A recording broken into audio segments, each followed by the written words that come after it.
Good afternoon, everyone.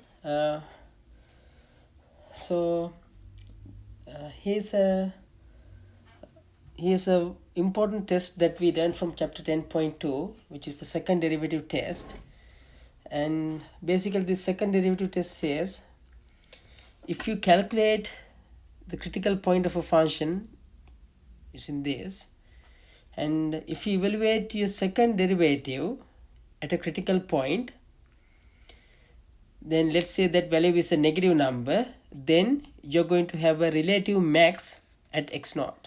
Okay, again, second derivative at the critical point is negative, then it is max. So negative means unhappy, then you have a max. If the second derivative at the critical point is a positive number, then you're going to get a relative mean. So positive means a happy phase, but this is a mean. That's a max. Okay. Um, okay, and another thing that we learned in 10.2 was that this endpoint extremes. So basically this says if you are looking for the absolute extrema of a function, it can occur at an endpoint as well. Okay, so basically in these types of problems, what we do is we calculate the relative maximum and minimum using using the second derivative test, and then we evaluate our function at the endpoints. Okay, and once you have those function values, then you can figure out the absolute maximum and the absolute minimum. Okay. uh, okay, so just remember those important concepts that we learned from 10.2, and we also use those things in 10.3. Okay, here's an example.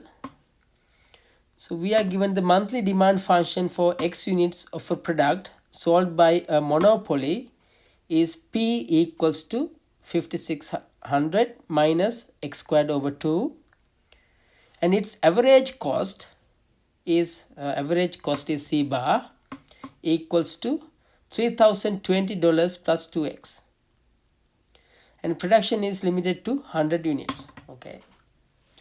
uh, okay, so first part uh, is that we need to find the revenue function.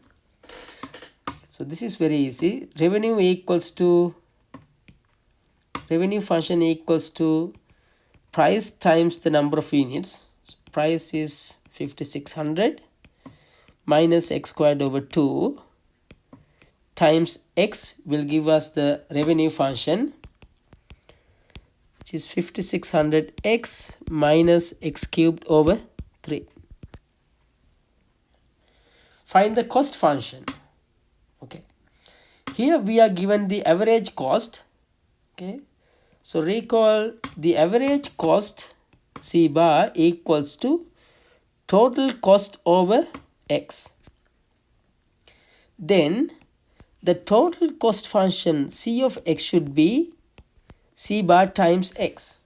Okay, if you multiply both sides by x, then you can solve for the total cost function, which equals to the average cost times x. Average cost is 3020 plus 2x times x will give us the total cost function, which equals to 3020x plus 2 times x squared.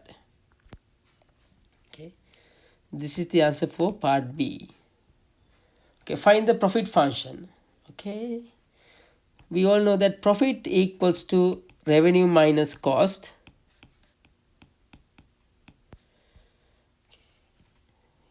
Here is the revenue function. This last one is the cost function. Now revenue minus cost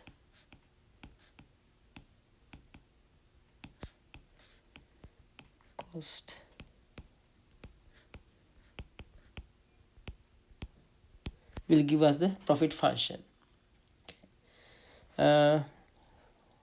I hope you all can simplify this. Distribute this negative. Okay, if we distribute that negative, you will get 3020x, sorry, minus 3020x minus 2x squared. So this should be, I don't know, maybe 80.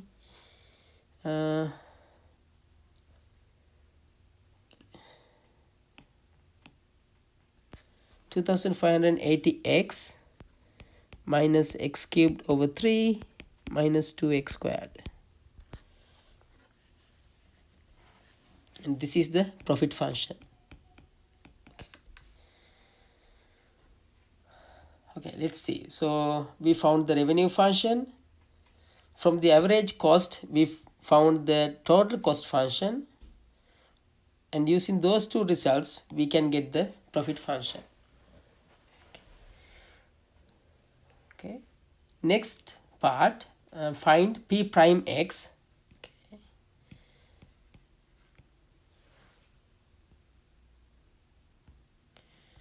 P prime x equals to derivative of the profit, which is 25,080 times derivative of x is 1 minus 1/3 times derivative of x cubed is 3x squared minus 2 times derivative of x squared is 2x. Can cancel this 3 with this. 2580 minus x squared minus 4x. Okay. And that's the derivative of the profit function. Find the number of units that maximizes profit. Okay. So first of all, we want to find the critical point of p prime. Okay. So let's find the critical points. We said p prime equals to 0 because we want the number of units that corresponds to the maximum or maximum profit. To get that, we said p prime x equals to 0.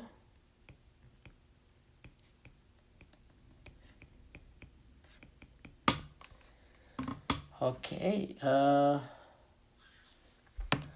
hope we can find the factors of this.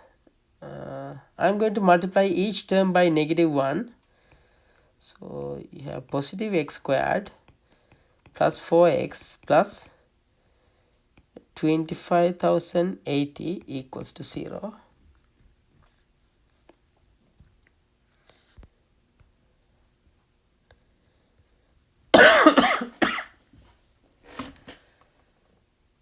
Okay, let's use the quadratic formula.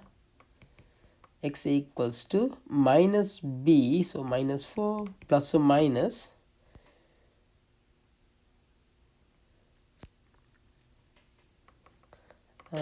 plus or minus b squared is 16 minus, okay, I think I made a mistake, this should be negative,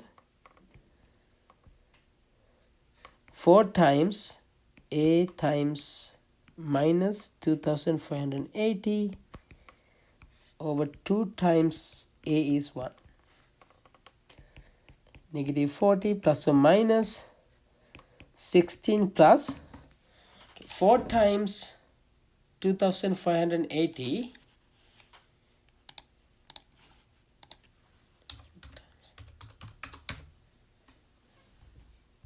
equals to 10,320.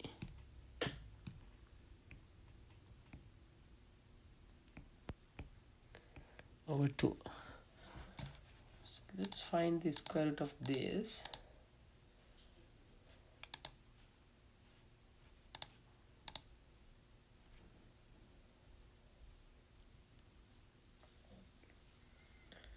It's not a nice number.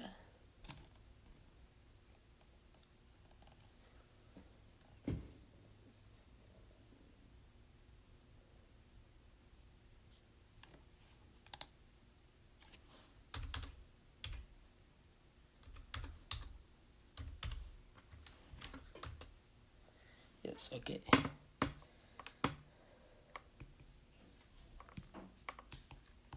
Negative 4 plus or minus, I got 101 point, let's say 7 over 2. Number of units, so we have two options, x equals to minus 4 plus 101.7 over 2, or x equals to minus 4 minus 101.7 over 2. Clearly this second one is a negative number that we can exclude from this calculation. Okay, so this is minus 4. So let's focus on the first one. Negative 4 plus 101.7 over 2 equals to 48.8. Since x is the number of units, this means we should go with 49. Okay.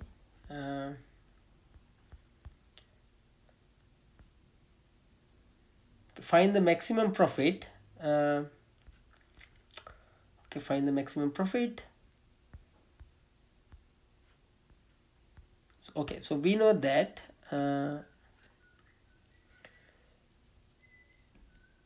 at x equals 49 we have a critical point. Okay, and so we can have a relative maximum or relative minimum at this point. To check whether we have a relative max or relative min, we can use the second derivative test. So let's take this first derivative function, calculate the second derivative. So p double prime is a derivative of this first term is 0. You will get negative 2x minus 4. Now evaluate the second derivative at 49. Clearly this number is a negative number. Okay, second derivative is negative. You are unhappy. It means you can have a relative max. Okay. Okay, so now find the maximum profit. Okay, to get the maximum profit, we should evaluate this profit function at 49.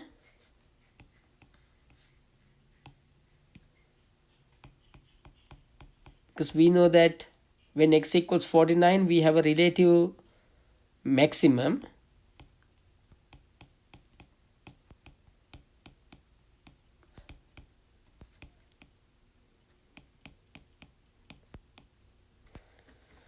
Let's evaluate this number.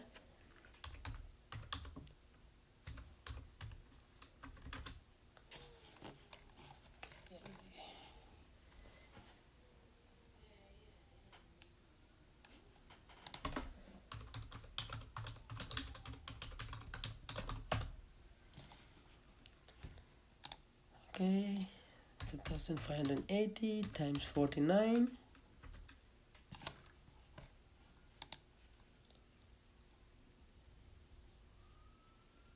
minus 49 to the power 3 over 3 .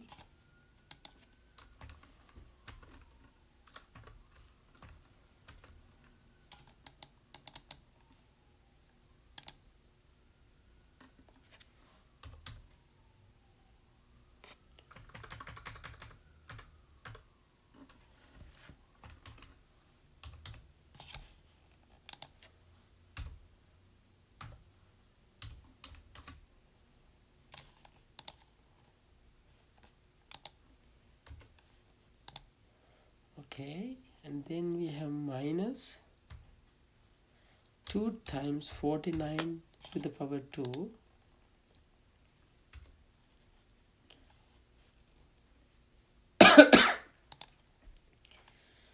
I got $82,401.7. Okay.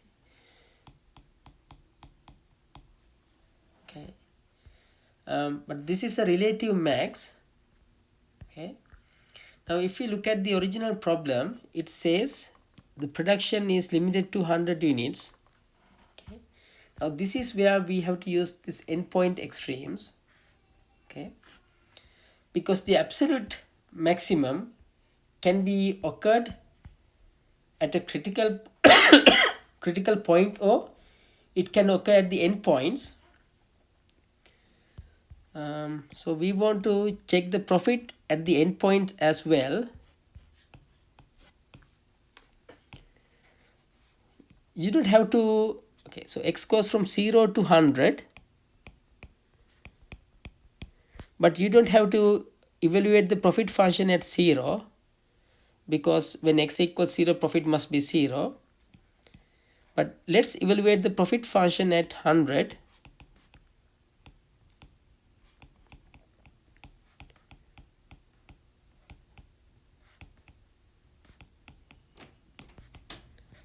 Okay. And then we want to get the maximum out of these two numbers. Okay.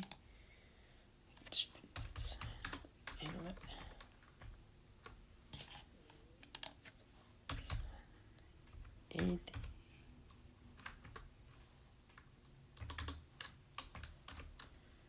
minus 100 to the power 3 over 3 close parentheses minus 2 times 100 to the power 2